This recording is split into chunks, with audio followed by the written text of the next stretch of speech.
What's up, everybody? Welcome back to another video from the 10-7 MMA channel. And in today's video, I'm going to be talking about Sean O'Malley and why I believe he will be victorious against Merab in their rematch. Now, I think I'm on a bit of an island on this take, but I want to go through all my reasons and explanations as to why I fully believe that on June 7th, Sean O'Malley is going to walk away victorious, regaining the title. So we're going to start off the bat by talking about his labrum injury, his hip labrum injury. So he did come out after the fight and mention that this was an injury. He didn't mention it before, and he said that it was plaguing him during the entire training camp.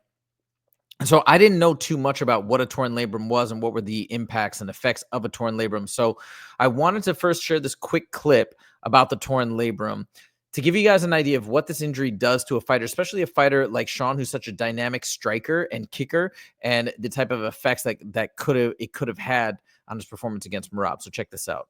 Typically, when patients present to my office with a labral tear, they complain of sharp pain localized to the groin during deep hip flexion, in which you would pull your knee to your chest, or twisting and pivoting motions. Typically, we initiate treatment for. So that sounds like that exactly sounds like what would cause pain would be throwing kicks. I've heard other doctors talk about a severe stiffness, some severe pain. Now, I'm sure with adrenaline, you can overcome some of this pain, but it makes sense when you look back at Sean O'Malley's performance. He threw fewer strikes than he's ever thrown. He threw very few kicks. He threw I think a wheel kick in the first round, but then some lower kicks, some body kicks, but not much. He had very few significant strikes, and then he started laying it on in the fifth round. And I believe that the increase in strikes later on in the fifth round is because at that point, one, he was probably throwing caution to the wind, and two, maybe by then, maybe some of the pain had subsided because the adrenaline was going and he was in the flow, and so he threw caution to the wind. This is just a theory. He hasn't said as much, but this is what I think. So this is the first reason, is that now this has been fully healed and he's going to come back as a completely different fighter, as to why I think he's going to win. Another thing that he mentioned in relation to the injury is he actually tore his labrum 10 weeks out from the fight, was offered the fight 8 weeks out from the date. So he accepted, knowing that he had this injury, but he didn't want to pass it up because it was such a big event. He also said that in retrospect, he probably should not have accepted that fight and should not have headlined the Sphere card because he wasn't in that right state. But hindsight is 20/20, and it is what it is. So I do believe that this had a very significant impact. And I know some people get upset when you bring up injuries as an excuse, but it's also the truth. And the truth is the truth. And if this was really plaguing him, and this is going to likely impact not only his ability to throw kicks, but probably to defend takedowns, then why it will have a massive impact when it's fully healed and recovered going forward. The next reason is, when he has talked about his training leading up to this fight on June 7th, he has completely retooled his preparation.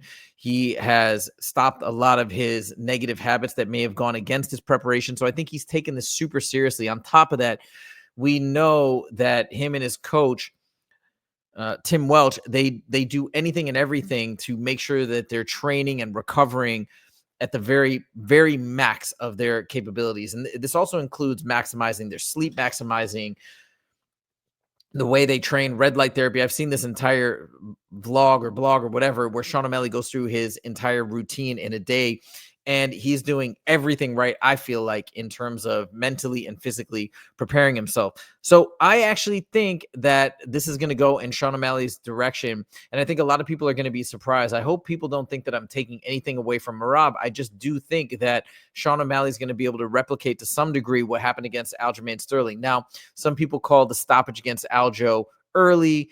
Some people call that a bit of a fluke, but there's a reason why that happened. And the reason it has to do with many of Sean's attributes: his speed, his footwork, his timing, which makes it difficult to shoot in on him. And I think he's going to be able to showcase those skills and talents way more so in this fight. And that's my 2 cents. I think he's going to get it done. Am I a Sean O'Malley fan? Am I slightly biased? Yeah, of course I'm a fan. I'm also a fan of Merab, though, as well. So I feel like I'm trying to give this a fairly objective look, but that's my 2 cents. So everybody who's out there who's upset about this fight and saying, why are they making the rematch?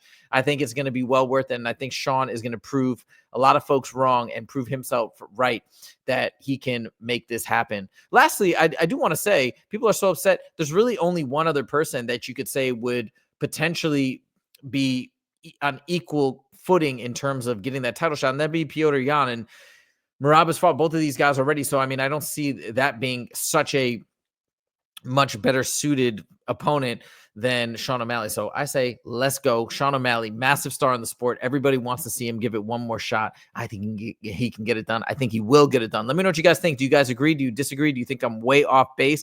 Let me know your thoughts in the comments. Thank you guys so much for joining. We'll see you in the next video. Take it easy.